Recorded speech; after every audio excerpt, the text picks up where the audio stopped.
Imagine walking into an ice cream shop. Today, that scoop of ice cream costs you $2. 50 years ago, that same scoop cost just 50 cents. It's the same ice cream, same size, same taste. So why does it cost 4 times as much today? The answer is inflation.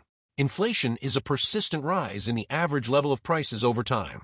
When inflation happens, every dollar you own buys a smaller percentage of a product or service. That dollar that used to buy you a full hot dog now only buys you half. That $100 in your wallet? It doesn't go as far as it did last year or the year before that. This loss of purchasing power is what inflation really means. But prices go up for many reasons, and not every price increase is inflation. Let's break this down. Imagine a simple island where the only thing for sale is balloons. There are 2 balloons and $2 in circulation, so each balloon costs $1. Now, what if one of those balloons pops? There's now only 1 balloon and still $2. The price doubles to $2, but that's not inflation. That's just a change in the cost of living because the supply of balloons suddenly dropped. Now imagine the same island, but this time a central banker starts printing money. There are still 2 balloons, but the banker adds another $2 to the system. Now there are $4 chasing those same 2 balloons. What happens to the price? It doubles to $2 each. That is inflation. The price increased not because of scarcity, but because too much money is chasing too few goods. This is the fundamental engine of inflation. When demand for goods and services is greater than what the economy can supply, prices go up. Imagine a popular concert where everyone wants a ticket, but there are only 1,000 seats. The more people want those seats, the higher the price goes. The same thing happens in the economy. When consumers have a lot of money to spend, maybe from government stimulus, low interest rates, or rising wages, they buy more stuff. Businesses can't keep up with the demand, so they raise their prices. On the other side, you have supply shocks. In the 1970s, an oil embargo caused oil prices to skyrocket. Since oil is used to produce and transport almost everything, from bananas to car parts, the prices of nearly all goods went up. When production costs rise, businesses pass those costs on to you. So, how do we actually measure inflation? Economists use something called the Consumer Price Index, or CPI. Imagine a big shopping basket filled with hundreds of items that a typical family buys: food, housing, gas, clothing, and medical care. The government tracks the total cost of this basket over time. If this basket cost $100 last year and $102 this year, the average annual inflation rate is 2%. In the United States, the Federal Reserve targets an inflation rate of around 2%.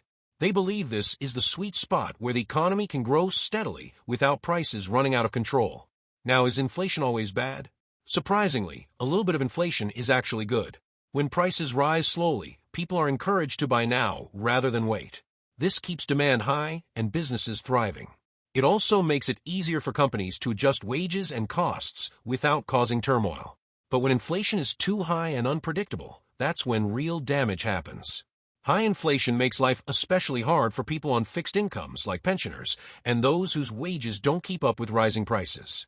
Your savings lose value because the money you've put aside buys less every year. On the other hand, high inflation can actually help people with fixed-rate debt, like mortgages, because the money they pay back is worth less than the money they borrowed. And what about the opposite?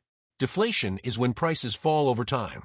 While that might sound great, it's actually a dangerous sign.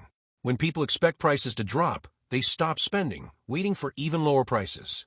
This reduces demand, businesses produce less, wages fall, and the economy spirals downward.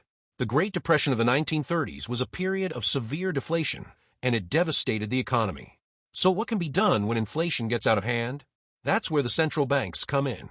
The Federal Reserve in the U.S., the Bank of Canada, and the European Central Bank have one main tool: interest rates. By raising interest rates, they make borrowing more expensive. This cools down spending, reduces demand, and helps bring inflation back under control. It's like turning a faucet to slow the flow of water. Too much money in the system makes the sink overflow. That's high inflation. Too little and the sink runs dry. That's deflation. The central bank's job is to keep the water level just right. The goal is price stability, a slow and predictable rise in prices that allows businesses to plan. So the next time you hear that prices are going up, remember, inflation isn't just a number on the news. It's the invisible force that decides how much your paycheck is really worth, how far your savings can stretch, and who wins and who loses in the economy. It's a story of supply and demand, of money and trust. It's one of the most important forces shaping your everyday life, and now you know exactly how it works.